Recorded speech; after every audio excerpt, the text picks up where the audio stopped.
Ну что ж, всем привет, ребята. Мы сейчас едем в Газу. Газа. Есть такое название одной из литовок моего села. Газа. И заодно проведем небольшую экскурсию. Вот. Это направление называется Новый Кадж. Кадж. Это земли наших односельчан. Это земля Аваза, если я не ошибаюсь. Вот сам Аваз, видите, он поливает землю свою. Маши, макой Аваз! Хо-хо! Здорово! Вот, а это земля Файзулла Бакеева, преподавателя местной школы. Вот сейчас на пенсии, по-моему, соток 20, если не ошибаюсь. Мы видим, в этом году он посадил картошку. Наш народ трудолюбивый, он земледелец. И смотрите, вот в этих пропастях даже они посадили дерево. И с уверенностью могу сказать, что сегодня собирают урожай, плоды. Вот, а данная местность называется Тагихор. Либо дословный перевод под шипом, под шипами или под шипом. Вот, это Тагихор. Также здесь мы видим много трав, много деревьев. И всю эту местность превратили в сад. Прекрасно. Была бы вода, да, текла бы вода с верхней части ущелья. Вот, опять-таки повторяясь, с тех вершин мы бы давно превратили в зелень, в сады, деревьев и так далее и тому подобное.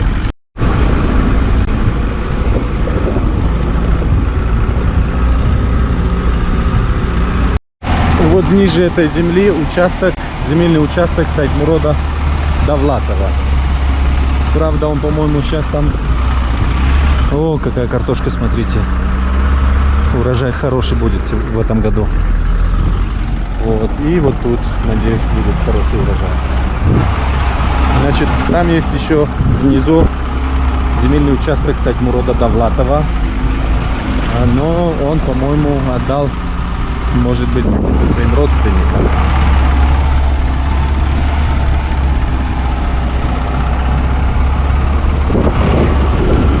Вся эта территория называется Тагихор. Небольшая, скажем так, экскурсия. А вот этот садик маленький, это сад уважаемого наставника, значит, Нарзулла Курбановича. Курбонова Нарзулло. Но опять-таки, видите, выглядят деревья вялыми, потому что нет воды. В этом ущелье, ребята, есть две дороги. Вот это вот летняя дорога, а вон с той стороны, видите, вот следы. Это зимняя дорога. Летняя дорога является часто используемой, потому что люди в основном на литовку поднимаются летом. Понятно, да? А вот зимняя дорога зимой, но, к сожалению, от зимней дороги остался только след. Но дороги самой нет, потому что давно уже эту дорогу не чистят и не чистили. Вот, но во времена СССР и здесь была хорошая дорога, и там, потому что были возможности, и их всегда чистили и ухаживали за этими дорогами. Так что мы приближаемся к следующей местности, которая называется Таги-Ремо. Таги-Ремо. Рем — это вот есть дерево наподобие тополя. Может, я сейчас вам покажу, вы мне подскажете название. Вот это и есть Рем. Как вы сами видите, здесь есть небольшой бассейнчик. Значит, сначала собирают воду, вода здесь накапливается. Как наполняется бассейн, сразу начинают поливаться.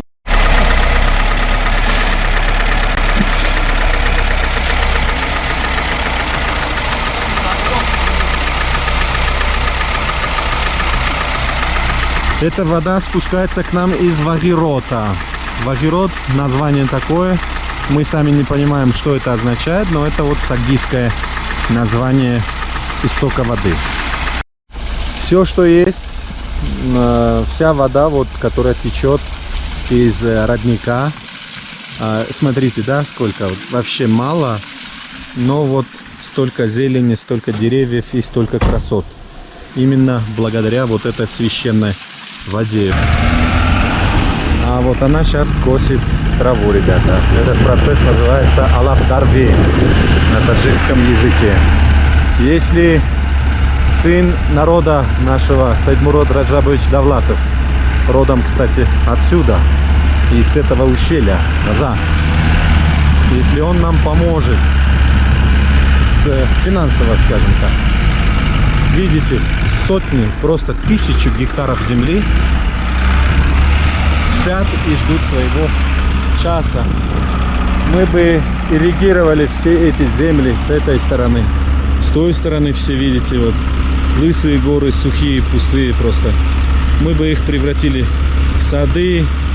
Там было бы много деревьев, значит, садов, зелени. И народ бы жил очень хорошо. А это место называется, ребята, Таги-Мазор. То есть здесь есть мавзолей, вот небольшой, маленький, знаете. Правда, детали по этому мавзолею я не знаю. Но, в общем-то, место называется мавзолей. Мы жили здесь 3 месяца. Подождите, не 3, чуть больше получается. С марта по сентябрь, либо октябрь.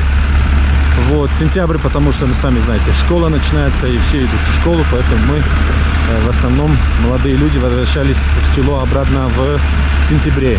Но это не значит, что раз вы поднимались, вы должны 3 месяца здесь находиться. Нет, мы могли, точнее, мы каждый день спускаемся и обратно поднимаемся.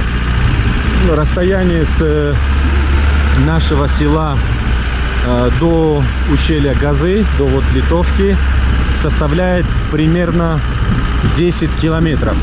Не примерно, а чуть больше 10 километров точнее.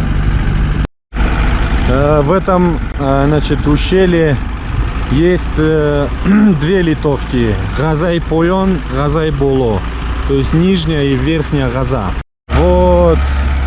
А вот эта литовка, которую сейчас вот мы видим на экране, это называется Газа и Пойон, нижняя Газа. А вот тут алаф-дарви, как мы уже говорили, сбор травы в разгаре.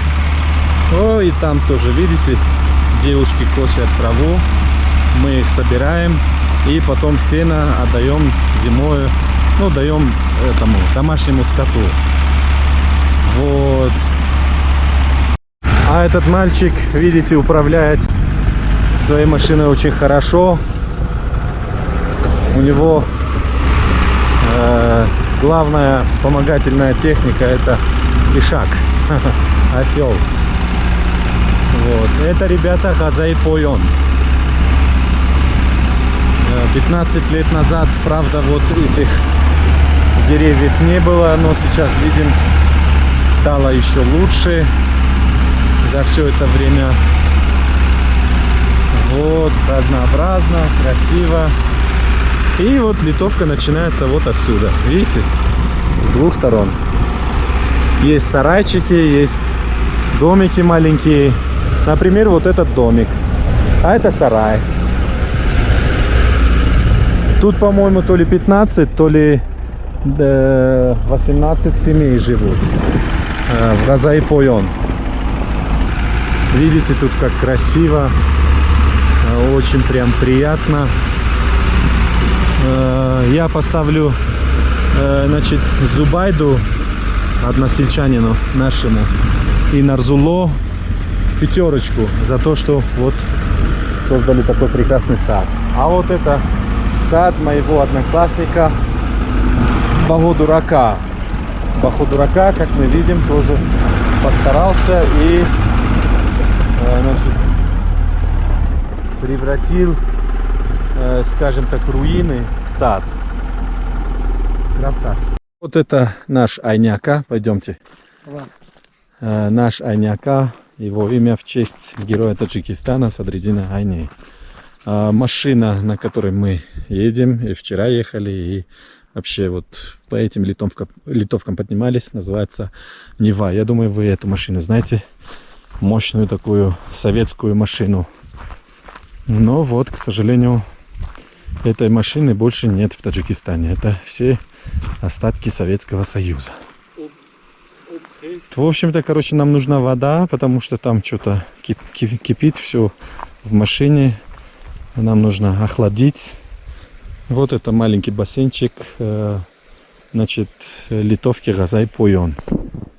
Здесь собираем воду, вода аккумулируется.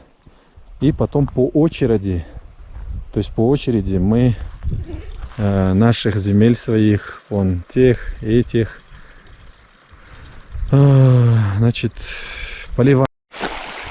И вот она вся вода, видите? Вот столько, больше нет. Это максимум того, что есть.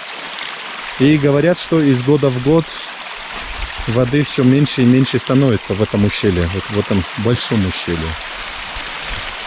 Вот, я вижу маленький родничок вот здесь.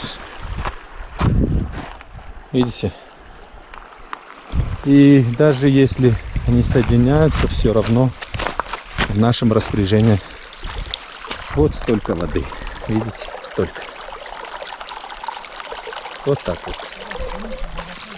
Да, вода холодная, потому что сразу из источника, из родника.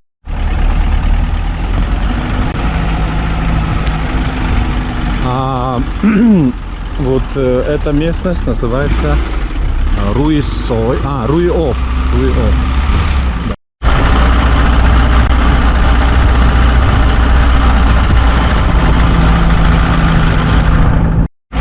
А мы, ребята, потихонечку приближаемся в Газай-Боло. Видите, здесь только тоже много зелени, много травы, но нет деревьев, потому что сильно высоко над уровнем моря, примерно 3700 метров, а то и 4000.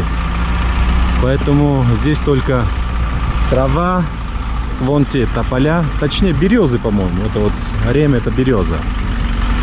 Березы. И, значит, сейчас вам скажу. Она, вот, только трав, много зелени. Трава, да, но нет деревьев, нет фруктов, потому что сильно высоко над уровнем моря, и здесь не спевают. А вот это вот наша родная литовка Газай-Боло, где жили мои предки со стороны, правда, мамы. Со стороны папы я вам уже все показал. Вот, значит, летом мои предки жили здесь, вот в этом романтичном месте, Газай-Боло. Я помню, здесь вода соленая. Много не пьешь эту воду. Вот. Это вот литовка. Сейчас я вам покажу, где жили мой дедушка и бабушка со стороны мамы летом 3 месяца. Вот это литовка, ребята. А это вот земли. Как вы сами видите, уже время косить траву. Люди вон.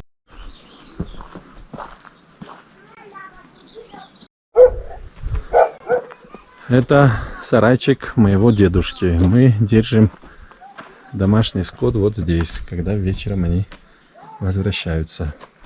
Здесь у нас, ребята, также есть мечеть на этой литовке. Вот она. Вот вход. Есть мечеть. Здесь люди молятся.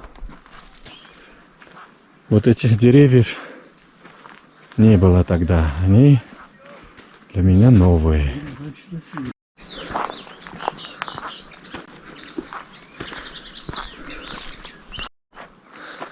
А это вот знакомо, да, вам? Тапаки. Их используют зимой в качестве топлива. Это навоз домашнего скота. Вот. А вот видите, явно кто-то уже что-то готовит. А, да, кстати, тут нету, ребята, электричества, потому что, ну, считают, что нет в этом необходимости, потому что люди живут 3-4 месяца и обратно возвращаются в село. Здесь холода наступают намного раньше, чем в селе, потому что село, сами знаете, внизу. Я вам, если хотите, могу показать наш, ребята, футбольный стадион.